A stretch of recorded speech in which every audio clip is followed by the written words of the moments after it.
Well, hello and welcome back. This is Daryl Kucan with Kucan & Clark Partners. Thanks for joining me again. We're on day 26 here at our rehab in Poway, California. But before I get started in here, I want to talk to you about one quick thing. The most important part of the short sale is the BPO.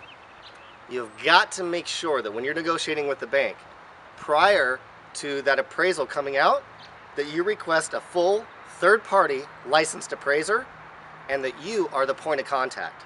If you're working with an agent, you've got to make sure that that agent understands very clearly that this is the most important part. If nobody's there to meet the appraiser or the BPO, who knows where that value could come in. If that value comes in too high, nobody can buy the property. That property goes to foreclosure, everybody loses. So if you're an agent, I encourage you, absolutely every single 100% of the time, you have got to be there during that valuation. Another thing, don't just let them send a BPO out. Real estate agents are not, they don't understand what actually goes involved in rehabbing properties or selling short sales. Now some of them do, but most of them don't. So my suggestion, a licensed third-party appraiser. And check this out. When appraisers come out to value the property, they understand a few things. They're going to comp them to other short sales and REOs. Well, it's just natural. That's what they do. They're supposed to. BPOs don't always do that. In fact, Chase is notorious for telling their BPO agents they have to comp them to traditional sales. Well, that does nobody any good. What's going to happen? The property's going to go to foreclosure. The property's valued way too high. If you have a property 3 doors down that's identical, and that property's going for $300,000, do you think your short sale or REO is going to go for $300,000? Absolutely not. They're going to go down the street and buy that one. So, short sales, REOs, automatic discount. Also, appraisers understand that they have to include the value of the property, they have to include the repairs. But there's one other key factor in this, and take note of this. Appraisers, they understand entrepreneurial incentive. And what that is, anybody putting money into a property isn't going to work for free. If they put money in, they're going to want to make a profit. Generally, that's about 10%.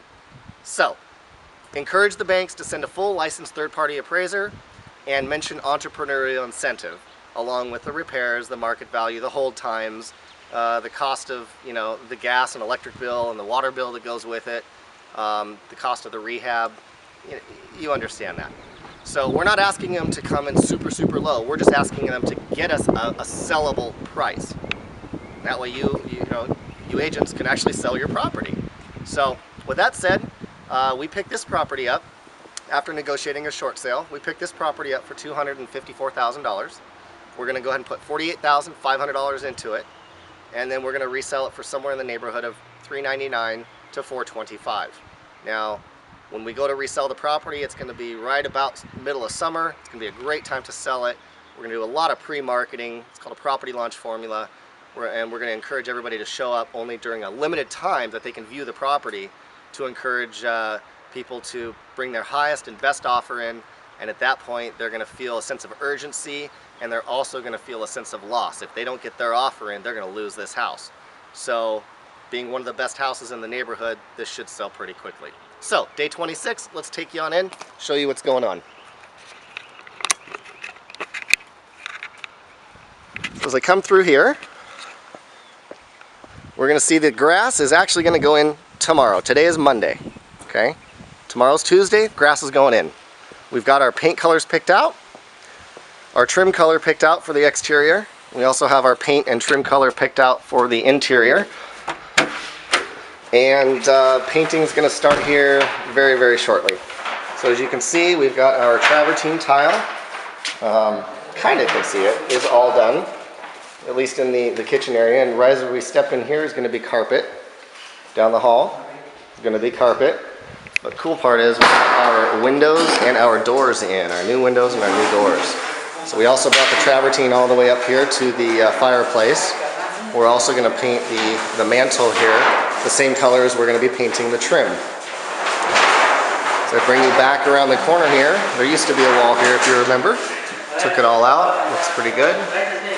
And then we're coming over here to the kitchen. Kitchen's pretty much textured, ready for cabinets, ready for counters, ready for all the electrical.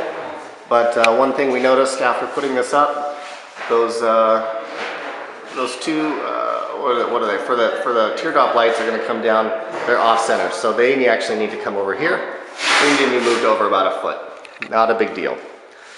So we've got our electricity for our undermount lights that are going under the cabinets, and of course the new windows and another new slider door. Looks like they're masking everything off and getting ready for paint tomorrow. Fantastic, guys, looking great. So as we come down the hall again, our contractors decided not to replace the doors, save us quite a bit of money, and just ended up putting just some trim around these hollow core doors. And as you can see, we've got the baseboards. A little higher here. Here we go. Baseboards are in. A couple of the windows were already in, some new ones, so we didn't have to replace the front ones, but all the back ones are new. So you can see even the trim, all the trim has been painted and, well, at least primered, getting ready for paint. So as we come through here, the same thing. Baseboards are installed, even in the closet. Got a new closet rod, got a light in the closet, that'll make it kind of nice.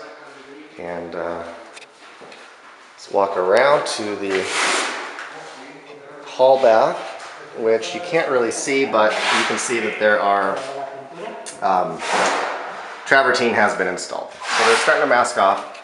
Right in here we decided to go, instead of one row, we're going to go 2 rows, and we're going to make it very similar to what we did in the master, which looks something like this. So instead of having these, what we're going to do is we're going to have these. So those are going to go in place in the hall, and we'll give it a little bigger area, nice texture, and more of a match to the travertine floor that we've installed. So as I come through here, you can see there's a lot of construction still going on. Our French doors leading to the outside will be installed. I believe they're going to show up on Wednesday, so they'll be installed on Wednesday. And again, today is Monday. Over here, what we had to do is we had to skim coat the walls because the texture, unfortunately, they couldn't match it. So we'll skim coat the walls and we'll retexture, i.e. that's why you see all the plastic. The closet, pretty cool. Closet door's been installed. And we were thinking it was going to swing the other way, so I'll talk to our contractors about that. Looks like it swings in. I think it should swing out. But anyway, that's our walk-in closet. Over here is going to be some shelving. It goes from floor to ceiling. And as we work our way outside, not much has changed on the outside other than the sod is going to be delivered tomorrow and installed tomorrow. And again, the windows are in. All we need to do is paint the exterior. The roof looks great. Paint the storage shed, and that should be about it. So, hey, thanks for joining us. This is Kucan with Kucan & Clark Partners.